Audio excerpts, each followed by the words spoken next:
बिस्मिल्लाहिर्रहमानिर्रहीम। आज मेरे साथ मौजूद हैं एक ऐसी सियासी शख्सियत जो पेशे से तो वो इंजीनियर हैं, लेकिन शोबा सियासत के अंदर भी बड़ा नाम है उनका। जनूबी पंजाब से ताल्लुक़, और जब PTI की हुकूमत बन रही थी तो सबसे ज़्यादा एक्टिव किरदार लोगों को लाकर फिर तहरीक इंसाफ में शामिल करवाना, फिर मुख्तलिफ ओहदों पर भी रहे। इसहाक खाकवानी साहब है मेरे साथ। जी अस्सलाम वालेकुम, कैसे हैं सर? आप ठीक हैं सर? जहांगीर तरीन साहब के आप बहुत ज़्यादा करीब हैं। अब पहले आपसे यही से सवाल शुरू करते हैं कि क्या वजह हुई थी कि दौराने इक़्तिदार ही जहांगीर तरीन साहब और इमरान खान साहब के दरमियान इख्तलाफात हो गए थे? हालांकि आपको पता है वो जहाज़ तो बड़ा ज़बरदस्त तरीन साहब का चलता रहा। क्या इख्तलाफात हो गए थे खान साहब से? मैं जहांगीर खान के साथ मेरी दोस्ती है, मैं उनका बड़ा भाई हूँ। मैं मुल्तान में हम एक दूसरे के हमसाए भी हैं, आपस में तरीनों और खाकवानी साहबान के आपस में रिश्तेदारियाँ भी हैं। हम सारे वहाँ इकट्ठे रहते थे, इनके वालिदैन सारा कुछ वो अपनी जगह पर। मगर मेरी इनसे जो ताल्लुक़ पैदा हुआ वो 2002 के इलेक्शन के बाद। वो भी काफ लीग के MNA थे और मैं भी काफ लीग के MNA था। फिर हमारा आपस में ताल्लुक़ बढ़ता गया और वो इतना बढ़ा कि हमने जो कुछ भी की 16 साल की जो मेहनत ज़ाय हुई थी उसको पाए तकमील पहुंचाने में हमारी थोड़ी बहुत ही काविश थी। वो बहुत ज़्यादा 1996 से वो सड़कों पे अपनी तहरीक चला रहे थे। तहरीक का मतलब तो आप जानते हैं, तहरीक इंसाफ का तहरीक का मतलब है कि लोगों में जोश खरोश और सड़कों पे रहना तहरीक होती है। जब उनको मौका मिला, अल्लाह ताला ने 2018 में हमारी काविशें कामयाब हुई, क्योंकि उनकी बेसिक जो तब्दीली आई उनके जहन में, वो हम लोगों ने ये पैदा की कि पाकिस्तान की सियासत में कैंडिडेट का भी एक बड़ा रोल है। सिर्फ जो पार्टी के ओहदे और पार्टी के जो मकासद है वो सिर्फ काफ़ी नहीं है लोगों को अपने साथ मिलाने के। लोग यहाँ बटे हुए हैं अपने बिरादरियों में, अपने लोगों के साथ एक कई तफरके हैं उनके, और वो हर सूबे का अपना एक मिजाज पैदा हुआ है। तो उसको ये लोग नहीं समझे जो ये तहरीक चला रहे थे। तो जब ये तहरीक से ज़रा हुकूमत की तरफ इनको लाने में हमने काफ़ी मेहनत की, और वो फिर समझ भी गए कि इतनी नाकामियाँ जो थी वो आखिर कोई वजह तो होगी ना नाकामियों की। फिर हमने जब इनको तहरीक से हुकूमत बनाकर इनको चलाने के लिए किया, तो फिर हुकूमत में भी वो उनका जो जहन था वो उसी तरह था कि उनको इनके अदाब और कानून जो है ना हुकूमत को चलाने के, वो इनके पास नहीं थे, और इनके पास वो लोग भी नहीं थे। तो लिहाजा ये फिर अपनी मनमानी करते रहे। उसकी वजह से वो सारा शिरादा भाई साहब बिखर गया, क्योंकि जो प्राइम मिनिस्टर का ऑफिस है या जो सदर का भी कभी जो सदर रहे, वहाँ बड़ी ज़बरदस्त किस्म की लोगों में तफरीक डालने वाले और पहले से इंट्रीग्स करने वाले बहुत सारे बंदे हो जाते हैं। फिर लीडर का काम है कि वो समझ जाए कि कौन उसका मुखलिस है और कौन इसका शरारती उनसर जो है। वो शरारती उनसर के साथ उनका ताल्लुक़ बढ़ गया, और उन्होंने जहांगीर खान के साथ उनके तफरीक पैदा कर ली। तो उसकी वजह से हम बहुत सारे लोग अलहदा हो गए। सर, जनरल बाजवा साहब से भी बड़े अच्छे ताल्लुकात थे दोनों के। क्या उन्होंने किसी मौके पर सुलह कराने की कोशिश की, एक पेज पे लाने की कोशिश की? जनरल बाजवा साहब ने पे जितने एहसानात किए हैं और जिस तरीके से जवाब दिए हैं वो बड़े गैर मुनासिब हैं। एक आपके साथ आदमी एक भलाई करे ना, तो उसको हम अपने घरों में अपने बच्चों को भी कह जाते हैं कि फ़लाँ आदमी ने हमारे साथ बड़ा अच्छा सलूक किया था। हम चले भी जाएं तो हमारे बच्चों को ख्याल है कि जी वो उनका ख्याल करें। ये है आदाब अच्छे घरानों में और लोगों में कि वो अपने साथी को नहीं भूलते। इन्होंने वहाँ बाजवा साहब के साथ भी बद अखलाक़ी की, और उसका नतीजा ये हुआ जो उनके सामने है और वो फिर हुकूमत से हट भी गए। 20 MNAs अपनी पार्टी के, अपनी हुकूमत के होते हुए, हुकूमत वफाक भी सूबों में भी 2 जगह पर, मतलब बहुत बड़ा सूबा है पंजाब, बहुत बड़ा सूबा है KP के, उधर 3 जगह पर हुकूमत, फिर आज़ाद कश्मीर में हुकूमत, फिर GB में हुकूमत। इतनी हुकूमतें होने के बाद आप इस तरह का काम करें और इस तरीके से अपना घर नुकसान करें, तो इसके लिए भी एक बड़ा किस किस्म का लीडर चाहिए कि अपनी 4-5 हुकूमतें खुद तोड़कर और उससे अलहदा होकर बैठ जाए। तो ये भी पाकिस्तान की हिस्ट्री में ना होगा, ना आइंदा, ना किसी और इस इलाकाई इस तरह इलाकों में इलेक्शन के बाद लोग अपने आप को मुस्तहकम करते हैं, अपनी पार्टी का मंशूर अमल में लाते हैं, लोगों की भलाई के बारे में सोचते हैं, लोगों को कुछ दे के जाते हैं कि लोग याद रखेंगे आपको कि जी किस उन्होंने क्या किया। ये नहीं है कि आप लोगों में नफ़रतें और लड़ाइयाँ और झगड़े और अमल ना होने के बराबर। ये बड़ा अफसोस है कि उन्होंने इस तरीके से बाजवा साहब के साथ भी किया, अपने दोस्तों के साथ भी किया। 22 MNA खड़े हो गए। मैंने एक बड़े अच्छे आदमी से, जो बड़ा अभी भी माशाल्लाह बड़े सेहत है, ठीक है, मैंने उनसे पूछा, जब जुल्फ़िकार अली भुट्टो साहब ने अयूब खान के साथ मार्का आराई की थी, तो उस वक़्त आप लोगों के साथ पार्लियामेंट में कितने आदमी थे? उन्होंने कहा हम 2 आदमी थे सिर्फ, एक ZAB, एक मुस्तफ़ा खार, 2 बंदे। मैंने कहा मुमताज़ भुट्टो, गुलाम मुस्तफ़ा जतोई, उनका ये बाद में आए, सिर्फ 2 बंदे। यहाँ जब झगड़ा हुआ तो 22 आदमी खड़े, 20 आदमी MNAs खड़े हो गए जनाब, 20 आदमी, और 30 के करीब, 28 के करीब MPAs पंजाब में। आज तक ऐसे नहीं हुआ कि हुकूमत को कोई छोड़कर इस तरह अपने लीडरों के ख़िलाफ़ वोट लिए हुए, उनको पता है कि हमारी जो बुनियाद है वो PTI के वोटर था, नून लीग तो उनके ख़िलाफ़ थी, पीपल पार्टी भी उनके ख़िलाफ़ थी, उनको छोड़ के आए। तो आफ्टर ऑल इन्होंने कोई चीज़ ऐसी तो पैदा की ना, लोगों में नाराज़गी का उनसर ऐसा पैदा हुआ कि लोग खड़े होकर उनके हमारे अपने घर से, अपना जहांगीर के घर से इस्लामाबाद में सारे मिल के 20 MNAs उठ के गए खान साहब के पास। उनको परवाह ही नहीं हुई ये कि कौन आए बैठे हैं मेरे पास। 20 आदमी, उन्होंने कहा साहब आप ना ये ना करें, हम आपके साथ हैं, मगर आप किसी के साथ ज़्यादती आज उनके साथ करेंगे, कल को हमारे साथ करेंगे। इस वजह से लोग उनके साथ दिल बरा हुए, और वही मुसीबत आज तक है कि उनके साथी, उनके सलाहकार, जो मशवरा देने वाले लोग वो नहीं रहे, तो उनका अब ये हाल हो गया है कि वो सड़कों पे तहरीक दोबारा शुरू हो गई है। तहरीक चलाना और हुकूमत चलाने में ज़मीन आसमान का फ़र्क है। एक गिला किया जा रहा है कि एस्टैब्लिशमेंट की तरफ से या जो पावरफुल हल्के हैं उनकी तरफ से ये कहा जा रहा है कि तहरीक इस्तेहकाम ज्वाइन करें। तो आपको लग रहा है कि अभी आपके पास जो फेसेस आ रहे हैं ये इलेक्टेबल्स हैं, ये जीत सकते हैं इलेक्शन? क्योंकि जो मीटिंग्स में भी बैठे हैं, कोई फवाद चौधरी साहब मुँह ऐसे करके बैठे हैं और वो फ़याज़ चौहान साहब वो मुँह उस तरफ करके बैठे हैं। क्या प्लान है आपका आगे फ्यूचर में? देखें, लोग अपनी मर्ज़ी से आते हैं और लोगों को अपने इलाकाई माहौल का भी पता है।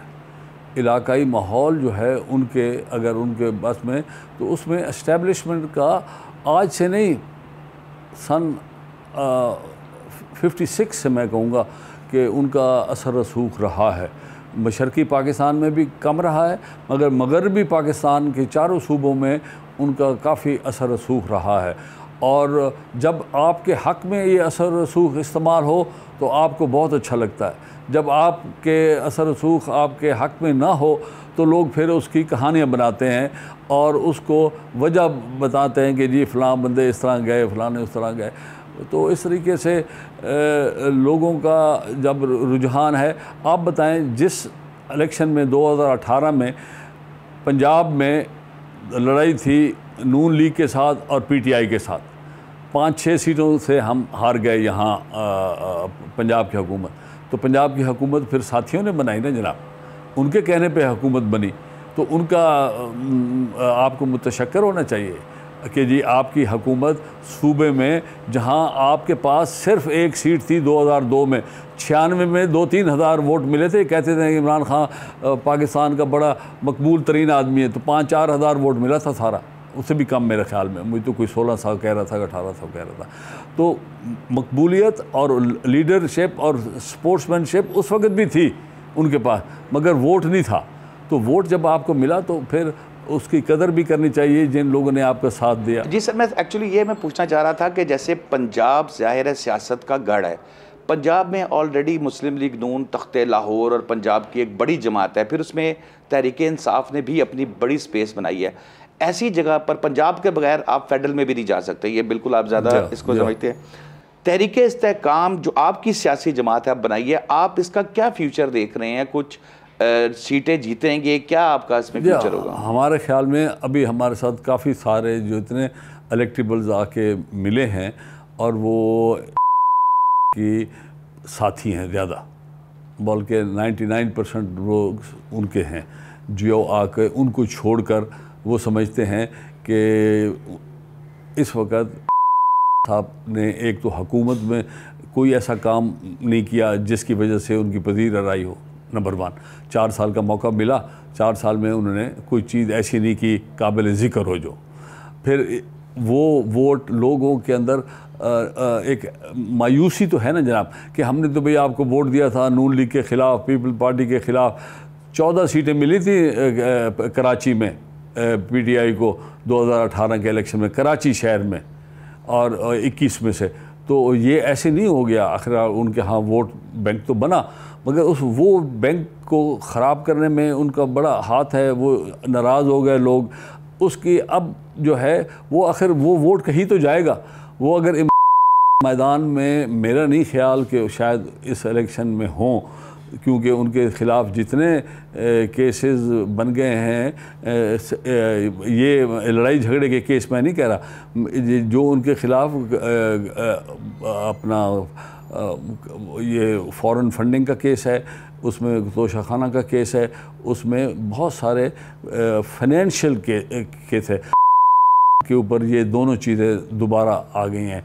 एक वो मेरिट बेस हुकूमत भी नहीं बना सके, न वफाक में, न फ्रंटियर में, न कहीं और एक था उनका जो दामन है वो दागदार हो गया, जिसकी वजह से भी हुआ। वो ज़िम्मेवार जो है वो हेड ऑफ़ द पार्टी होता है और घर का जो सरबराह होता है वो होता है। घर के अंदर कोई चीज़ ख़राब है तो वो मेरी वजह से है। मैं नहीं कह सकता ये मेरा मुलाज़िम है, मेरा ड्राइवर है, मेरी बीवी है, ये मैं ख़राबी, घर की ख़राबी का वाहिद मैं ज़िम्मेवार हूँ। इसी तरह अपने घर की ज़िम्मेवारी भी एक आदमी है जिसका नाम, अगर वो पाकिस्तान का लीडर बन सकता है तो अपने घर का लीडर नहीं बन सकता।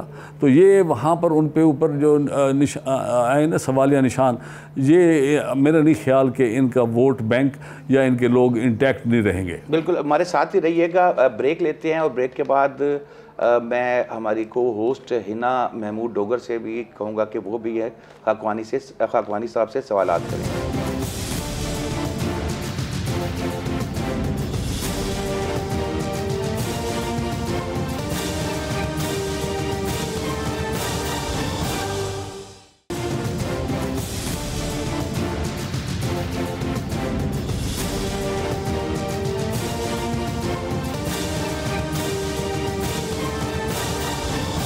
वेलकम बैक नाजरीन।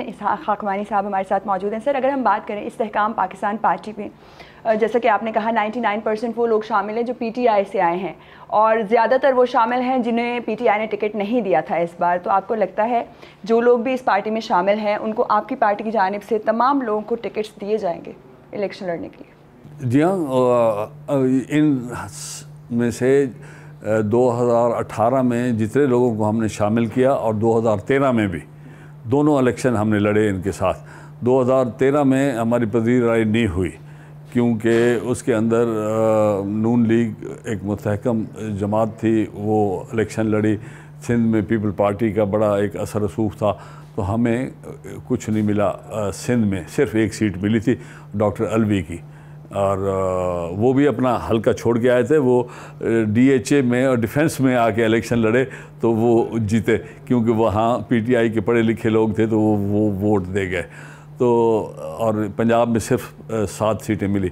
फ्रंटियर में हमें KPK में हमें मिला तो वो भी हमें फिर कोलिशन गवर्नमेंट बनानी पड़ी जमात इस्लामी के साथ, जो कि एक बड़ा मुतदाद ग्रुप था कि कहाँ तहरीक इंसाफ के रोशन ख्याल लोग और फिर कहाँ जमात इस्लामी, मगर वो मजबूरी थी हालात की वजह से।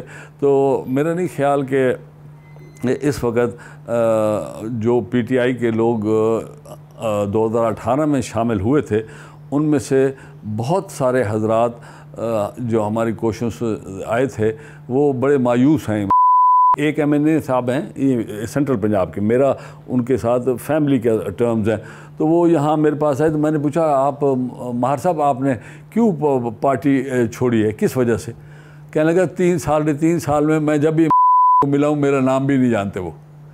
अब ये एक बड़ी एक बात होती है कि एक लीडर के साथ आप जिसके साथ खड़े होके उसके लिए इलेक्शन लड़ें, अपने अखराजात पूरे करें, और फिर आपने ज्वाइन की हो, नून लीग को छोड़ के आए थे वो, तो आपके साथ खड़े हो, आप उसका नाम भी ना जाने, तो ये हमारे लोगों की निगाह में एक इसको बड़ा बुरा समझा जाता है कि अगर आप लोगों को नहीं पता ना तो कम से कम आदमी रख लें ऐसे जो आने से पहले कहें जी ये अब्दुर्रहमान साहब आए, ये इसहाक खान आए, ये फलाना है, ताकि वो जैसे शौकत अजीज़ क्या करता था, जैसे उसको नाम नहीं पता होते थे लोगों का, बिकॉज वो तो बैंकर था, बाहर से आया था, जब उसको लोग मिलने जाते थे तो पहले बता देते थे कि साहब ये फलाना आ रहा है, इसका ये बैकग्राउंड है, तो आप तैयार हो जाएँ, तो वो लोग तैयारी कर लेते थे। बेनज़ीर साहबा के साथ भी ऐसे हुआ, वो भी उनको नहीं पता होता था ये कौन है, ये क्या है, बिकॉज वो तो लेडी थी, वो आपकी फौतगी के बाद वो इस तरह फिर वो आगे भाई भी फौत हो गया, चीज़ें बनी, और वो भी नहीं जानती थी कि 88 में कि कौन कौन है, तो वो नाम ऐसे गलत लोगों को कहते थे, फिर लोग समझाते थे, किताब रख लेते थे, आगे फ़ोटो लगा लेते थे। तो अपने आप को इस गेम में अगर आप ला रहे हैं तो अपनी उस गेम के अंदर आपको महारत भी तो करनी चाहिए, उसके आदाब और असूल तो अपनाने चाहिए। ये क्या बात हुई कि अगर आपके पास बंदा आया और आप नाम ही ना जाने उसका, तो लोग बुरा समझते हैं इसको। हमारे साथ जो लोग आए हैं वो काबिल ज़िक्र और अपने इलाकों में कोई पहली दफ़ा नहीं कई दफ़ा वो जीत चुके हैं, और अगर का वोट इस वक्त डिसिपेट होगा, कहीं ना कहीं जाएगा, तो वो कहाँ जाएगा? उनको उन लोगों को तो उम्मीद थी कि नून लीग काम ख़राब कर रही है, पीपल पार्टी ने काम ख़राब किया है, लिहाजा हमें एक मुतबादल रास्ता चाहिए। मुतबादल रास्ता था कि इंसाफ मिलेगा, मेरिट होगा, ईमानदारी होगी, बेईमानी नहीं होगी, और ये होगा। ये तो नहीं पता था कि जिस तरीके से 4 साल की हुकूमत ने काम किया। लेकिन जो पिछला बैकग्राउंड रहा है, जो ज़िमनी इलेक्शन हुए, उसमें देखने में आया मुनहरिफ अराकीन को ज़्यादा नापसंद किया गया है आवाम की जानिब से। उनका कहना है इन्होंने जमात मुश्किल टाइम में छोड़ दी, तो वोट बैंक जो PTI का था, आपको लगता है डिस्टर्ब होगा इस वजह से, क्योंकि उन्होंने PTI में उस वक्त छोड़ा जब वो काफ़ी मुश्किल हालात में है? मैं तो कहूँगा पहले साहब ने लोगों के उमंगों को छोड़ा, जिस वजह से उनको वोट मिला था 2013 से। आप देखें ना, सिर्फ 5 साल के अंदर 2018 के अंदर इतनी ट्रांसफॉर्मेशन कैसे होगी, क्या काम किया कि वो लोगों के एक तो उम्मीद थी, और वो दूसरी जमातों से अपना इख्तलाफ रखते थे और मुनहरफ थे उनसे, और समझते थे कि हमारा फ्यूचर नहीं है, तो वो के साथ आए। फिर उसमें लोग जब साथ आए तो वो चाहते थे ना कि कोई चीज़ अच्छाई की तरफ बढ़े, तो वो उन्होंने 4 साल में कुछ नहीं देखा कि कोई चीज़ अच्छाई हुई हो। किस चीज़ में अच्छाई हुई है? एक कोई कानून बता दें, कोई चीज़ उन्होंने कानून में तब्दीली की हो, कोई अपना इकनॉमी में कोई बात की हो, बल्कि जो अपना हुकूमत पाकिस्तान ने पिछले 75 साल में बाहर के मुल्कों से दोस्तियां बनाई हुई थी, वो इन्होंने दोस्तियां बहुत सारी जगहों पर ख़राब कर दी, बिलशमूल अमेरिका के और सऊदी अरेबिया के। मतलब ये हमारे पुराने साथी, मतलब एक ताल्लुक़, उन्होंने सारी फ़ौज का जितना आर्मामेंट है वो सारा अमेरिकन है, और किसका है यहाँ पर? बाद में ये चाइनीज़ के साथ हमारी दोस्ती है, उनके बड़े काबिल एहतराम हैं, हमारे साथ बड़ा ताल्लुक़ है, उन्होंने हमारे हमेशा के लिए भाईचारा है उनके साथ, वो अलग चीज़ है। मगर ये ग्राउंड की कंडीशंस तो ये हैं कि जो चीज़ सन 47 से लेकर फ़ौज को कोरियन वॉर के बाद चीज़ें मिली, और उन्होंने आपको मुस्तहकम किया, वो F-16 दिए, बाकी जहाज़ दिए, टैंक्स दिए, चीज़ें दी, तो उनके पुरदाजात चीज़ें तो अमेरिकन की गुडविल से ही आप चला सकते हैं ना। आप उनसे भी लड़ पड़े। आप क्या सऊदी अरेबिया जो हमारा हमेशा का दोस्त है, आप उससे भी नाराज़ हो गए। मलेशिया में अपना महातर साहब थे, उनके साथ भी इनकी अच्छे ताल्लुकात नहीं रहे। तो इस तरीके से वो चीज़ें लोगों के जहन में हैं कि इन्होंने पाकिस्तान के दोस्तों में इंक्रीज़ नहीं किया, बल्कि कोई चीज़ कमी की है, डिक्रीज़ किया है। तो ये चीज़ें लोग याद रख रहे हैं। और फिर यहाँ इस वक्त माशाल्लाह मीडिया बड़ा स्ट्रॉन्ग है। सर, मगर आप क्या कहेंगे, कदरे बेहतर थे खान साहब या नहीं? मैं समझता हूँ कदरे बेहतर थे।